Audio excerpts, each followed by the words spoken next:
Does this bring back the pain? Yes. In this tutorial, you were told that the hand pushes with a constant push and that the table was frictionless. Now you know that if I have a frictionless table, things go at a constant speed in a straight line if I don't push them. That block of dry ice just keeps on going. If I push on something, it speeds up and it would accelerate to the right. Okay? And everything's accelerating together because they're moving as a unit. Now, you were asked to draw free body diagrams for block A, block B, and this heavy rope that's connecting them. Now, the diagrams I'm going to draw right now are not correct, but they are the diagrams that many of you drew initially. Okay, so recognize that these are not correct. You said, well, the earth pulls down on A and the table pushes up, and the rope pulls to the right. The earth pulls down on B and the table pushes up on B, and the rope pulls to the left. And the hand is pushing on B, and then you said, well, if the rope is pulling to the right on A must be pulling to the left on B, on A, I'm sorry. And if the rope is pulling to the left on B, B must be pulling to the right on the rope. And then you said, oh, it's a heavy rope. And at that point, many of you stopped. Now, if your instructor was doing his or her job, they came up to you and they said, hey, what gives? You just told me a moment ago that everything had an acceleration to the right.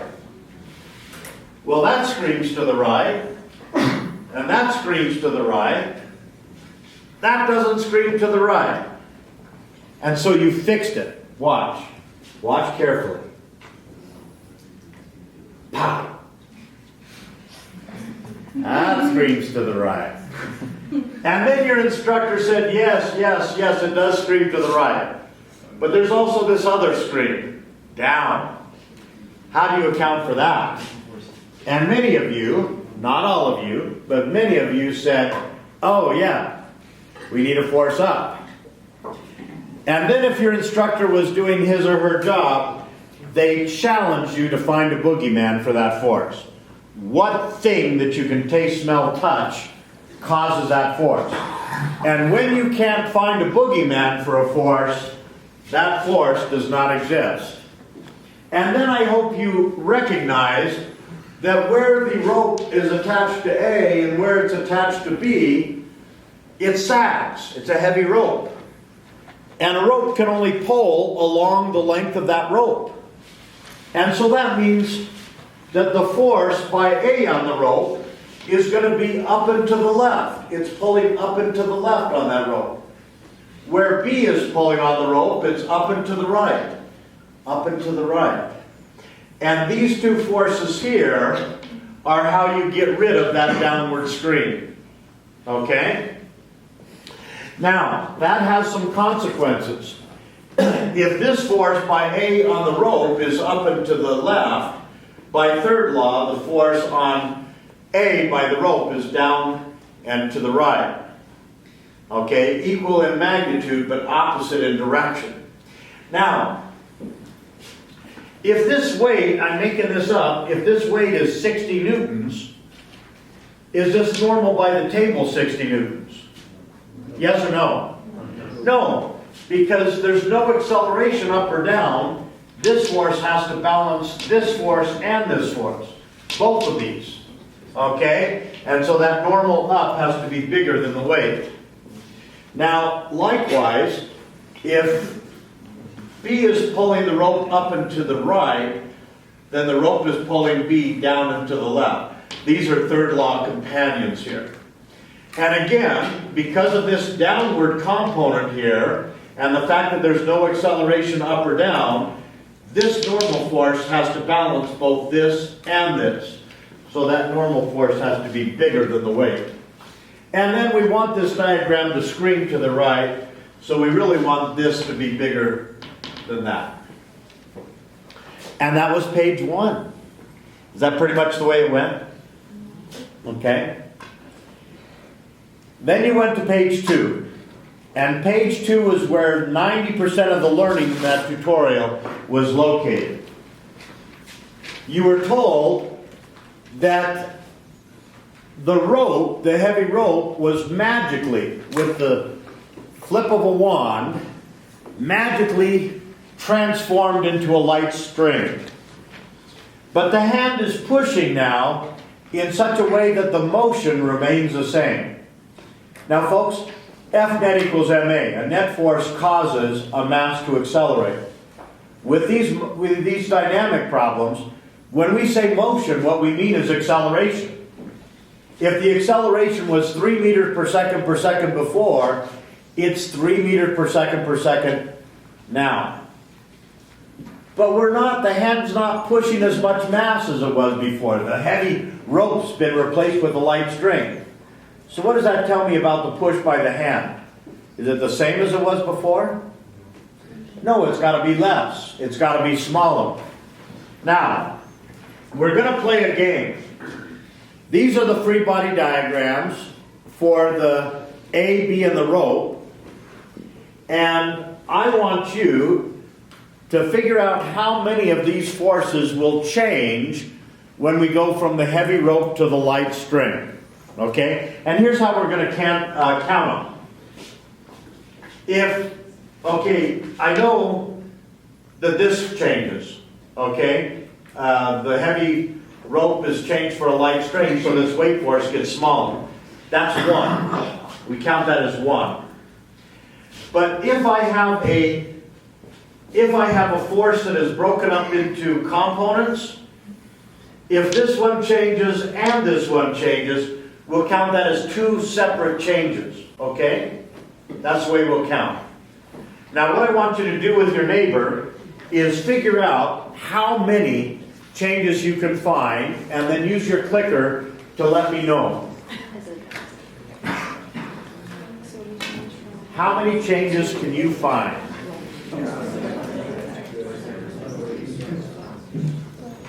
Okay, it stopped boiling.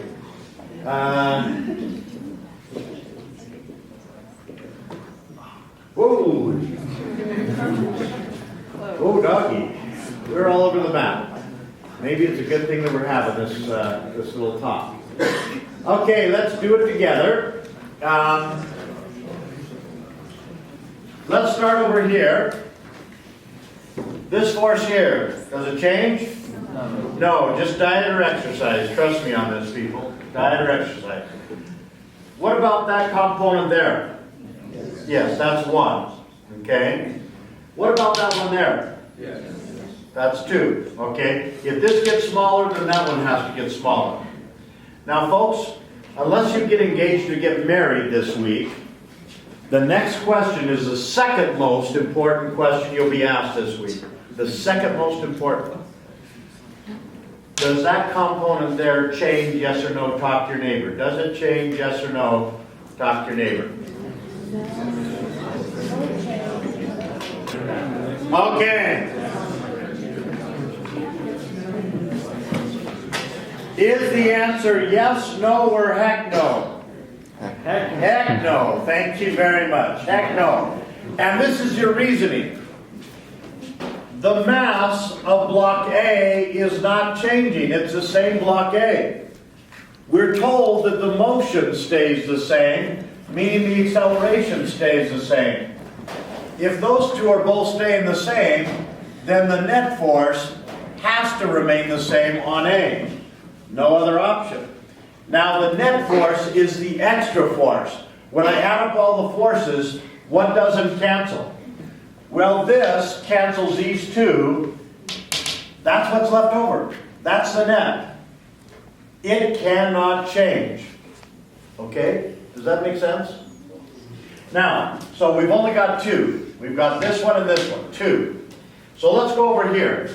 We said that one changes. That's 3. Does this one change? Yeah, if this one changes, that one changes by third law, so we're up to 4. What about that one? No. If this one doesn't change by third law, that one doesn't change. Okay? Now, what about that one? Yes. So that's 5.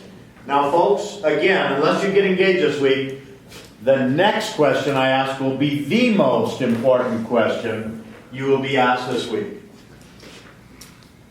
That one right there. Does it change? Yes or no? Talk to your neighbor. Yes or no? Talk to your neighbor. I hope the answer that you gave your neighbor was yes. It changes. It has to change. And you use Newton's second law as your reasoning. When the mass of the heavy rope changes to a very small mass of a string, but we require everything to have the same acceleration it had before,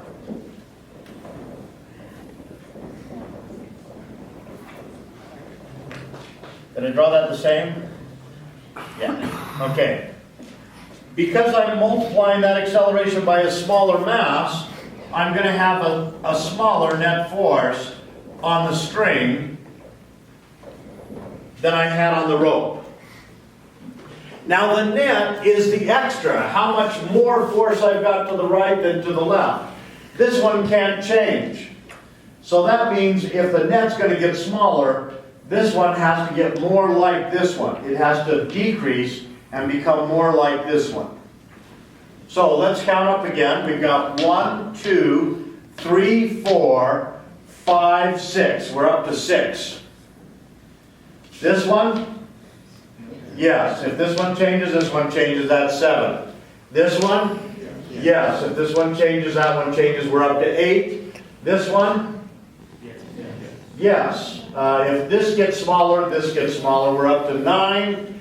And then, we already said the hand's going to be pushing less than it was with the heavy rope. So that's 10. The correct answer is 10. And if we go back and look at your... Oh, 13 of you got that right. Okay, we're ready. We are ready. Okay. Now, people, behold the power of PowerPoint. Pow! Want to see those changes again? You'll see them until you're dizzy. Now, right at the bottom of that second page, we wave that magic wand again and we change the light string into a massless string. Okay, and if you want to go through thread and then to the massless string, fine. But once we get to the massless string, this weight force has to be 0.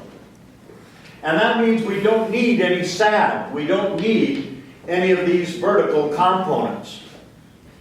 But there's something else that happens that's very, very strange when we get to the massless string.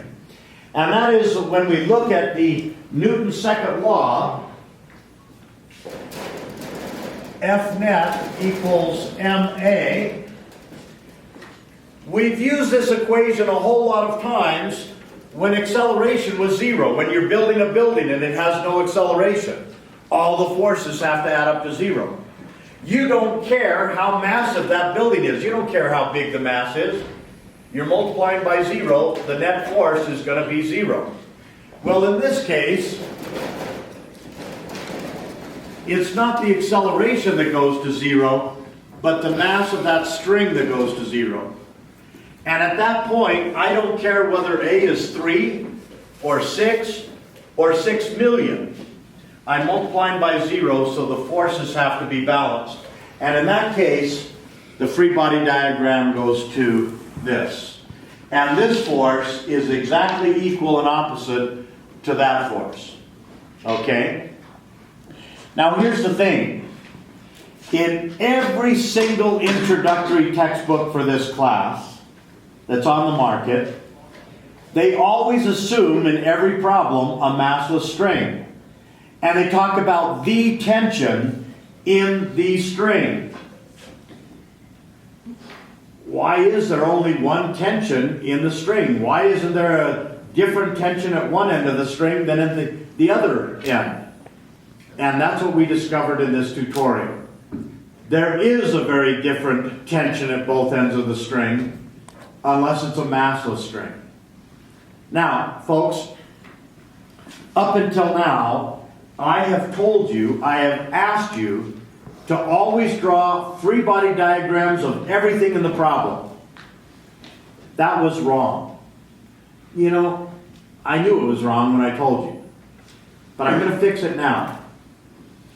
When you have a dynamics problem, a force problem, I want you to draw a free body diagram of everything in the problem that has mass. Never draw a free body diagram for a massless string. Why? Two reasons. First off, it's boring. It's just always the same. It's equal forces in both directions. But more importantly, it's confusing. This diagram screams to the right like it's supposed to. This diagram screams to the right like it's supposed to. This diagram will never scream, regardless of the acceleration. And hence, it's just going to confuse you. So never draw free body diagrams for a massless string. Okay? Now, some of you, I find, have an easier time of understanding this if we put numbers in there.